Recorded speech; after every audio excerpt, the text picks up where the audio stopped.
Hey guys, today I'll explain to you how to use fossils to craft and also what the lines on them actually means. So for the first part of this video, I will only be talking on the first two rows and then we'll go over the special fossils. So for the first two rows, they actually all block something and then it says more of another. So here, for example, we have more defense modifier, no life modifiers, right? And for the first two rows, it's all that aside of two. So the heteric fossil and the serrated fossil says fewer caster modifier and fewer attack modifiers. There are two others that are also special. So the perfect fossil gives you improved quality. So what improved quality actually means is it can roll from 1 to 30% quality on an item. So if you're going deep into an item and you want to make it best of the best, you can actually use a perfect fossil with a primitive chaotic resonator and then use it on your item, combine those two and use it on your item until you get high enough quality for you. It could be 30%, 28, whatever. And the other one is bound fossil. So this one doesn't block anything, but it gives you more minion, aura, and curses modifier. So sometimes if you want to target something really specific, it can be useful.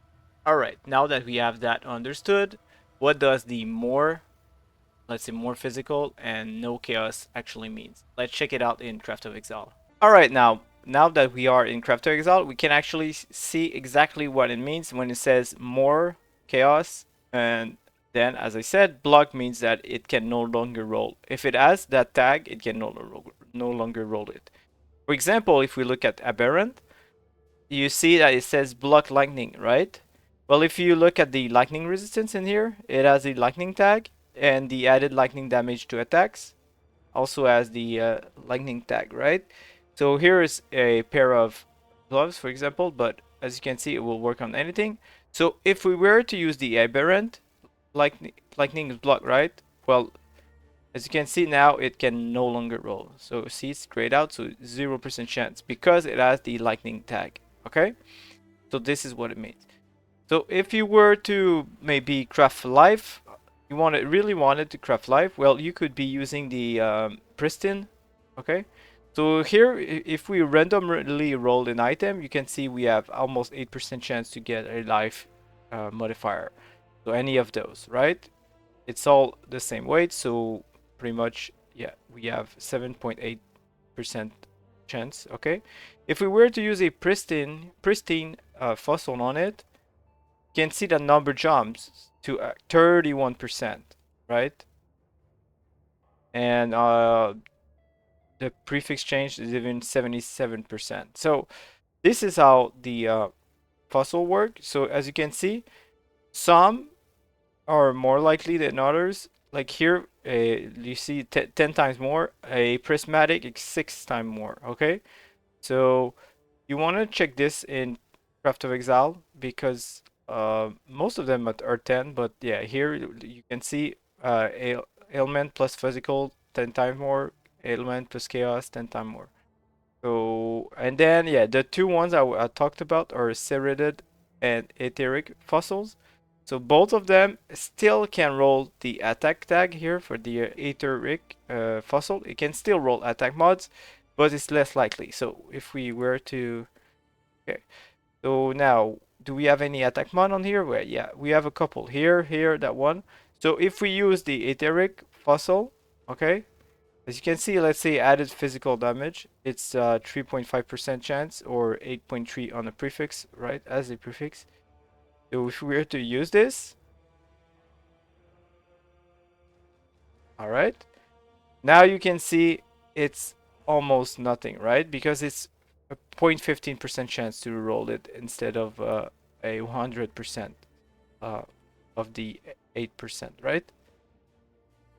Sorry, for some reason it's not. Yeah, okay, right? So this is something you can do with fossils. Okay, now that we understand how the fossil actually work, if we want to craft anything, we have to look at the tags in there. That way we can actually focus on some of the stuff we're looking for. So for example, as I said, if we were looking for life, well, as you can see, for some reason Craft of Exile is really laggy. I don't know why. Yeah, okay. So here we would have, but then again, you're not guaranteed. You're 77% on as a prefix, but you have to remember that some of the modifier actually exist on suffixes too. And if you're not sure, you can always check for that times 10. And as you can see, it can still roll. Like this is way more common to get. So okay, now that we understand this, we'll go back to the game. All right, now there's different ways to apply the fossils. So you can use any of these resonators. So what they do is that in this one, you can only apply one fossil, this one two, three, and then four. All right. So you have to remember that when it says no life modifier, if you were to, let's say here, more defenses, no life modifier, and then you also use a frigid one, it will block the fire modifier and the life modifier. If you actually use three of them, so you will maybe use no chaos modifier, no life modifier, and no fire modifier. So when you roll with those three, there's no chance of getting any mod that has one of those tags. All right, so just keep that in mind. Okay, now that we understand the basic, I'll give an example on how you can use donators. So for example, here I have a sorcerer gloves which has the IS energy shield, and I will try to get a ton of energy shield, okay, on those. So how do I go about it? Well, first I would like to have more defenses modifier because energy shield actually a defense tag, and no life modifier because this is not what we're looking for, so it will help a lot. And now if I only want to do this, I will use a single socket resonator, so the primitive chaotic resonator.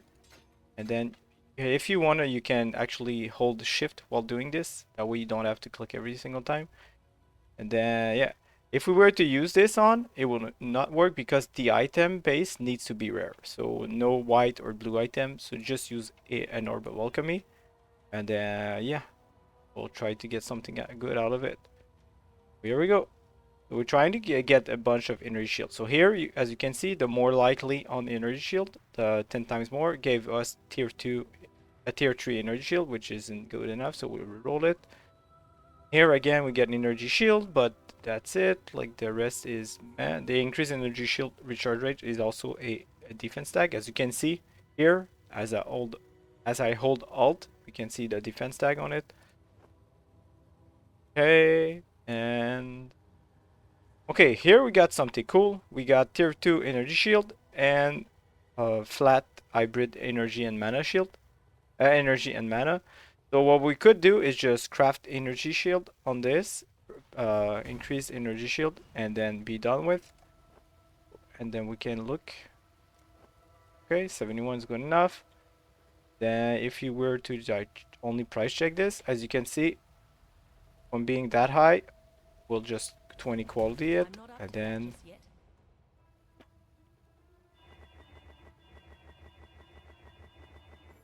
yeah, as you can see, and this is only checking for 174, so we were checking for 190. Okay, maybe 4 divines too much, but as you can see, this is another way. If you know what you're doing with fossils, you can craft a bunch of stuff that is worth way more than what you actually invested in. So since those are actually worth some money, uh, I'll keep them aside, but I'll keep crafting with another strategy. Alright, we have another pair of gloves, so again, I just 20 quality it, but if it's white, you have to remember you have to make it rare first, right? And then we want to use 2 fossil for the sake of this example, so we'll be using dense fossils, so again, the same fossil to make sure we do not get any life modifier, plus we get a bunch more defense modifiers. And the other one, the etheric fossil, is actually only to get fewer attack modifiers because there's no caster modifier on a pair of gloves normally, as you can see here. So if we use Craft of Exile to look at the mods, you can see that there's no modifier on a non-influence base that has any caster tag, right? Now, if we were to use fossils and use dense fossil, you can see it blocks life, it blocks all the life tags, and also increase the likeliness of hitting energy shield, right? And then if we were to actually use the other fossil that we have, the Aderic, you can see it will change the percentage of getting something we want. So here, increase energy shield and stuff like that, and less likely to hit the added cold, added fire, and stuff those mods because it's 0.15% chance to hit them instead. All right, so this is exactly what we'll do in game. So again, we just pick them up and then shift click to add them to the resonators. All right, and then we'll use on our base. Yeah, as you can see here, it will list every single thing. So more defenses, more caster, fewer attack, and no life modifier. All right, so we'll use it until we'll get something good out of it. So here we have a bunch of energy shield, but sadly the tier are kind of too low. So we have 168 energy shield. We'll try to get something better in there. But as you can see, using these techniques, since we're blocking a bunch of attacks and life, there's a huge chance that we actually get uh, energy shield modifiers, and a lot of them. So this could have been good, but sadly the flat energy shield is too low. Again, it's too low. So this one will keep it, I think. 218 is a good chunk of energy. And then you could be working on the suffixes as I showed in previous videos. As you can see now, those suffixes pretty much do nothing. Increase energy shield recharge rate is okay, but this isn't what we're looking for. But yeah, as you can see, like with two fossil, we crafted a pair of energy shield gloves at 218. So let's say 210, and they go for this on the trade website. Of course, they're probably better than what we have right now. As I said, our suffixes aren't done, but you can see it's pretty easy to make profit with fossils if you know what to look for. So if you're not sure what to look for, just use Craft of Exile and check the tags on them, and it will actually help you. As always, try to come up with your own strategy, because if you copy exactly what I'm doing, well, it's fine if you're the only one doing it, but if a bunch of people are doing it, what will happen is that the price of the items that you're crafting will go down and down and down because people will undercut each other. Just try to use Craft of Exile to see what your fossils actually do, and then you can start crafting your own gear and seeing like where are there any market gaps, and or what you could be crafting for your own. And if this was helpful, consider subscribing to the channel. I'll be coming up with the second part tomorrow, and as always, take care guys.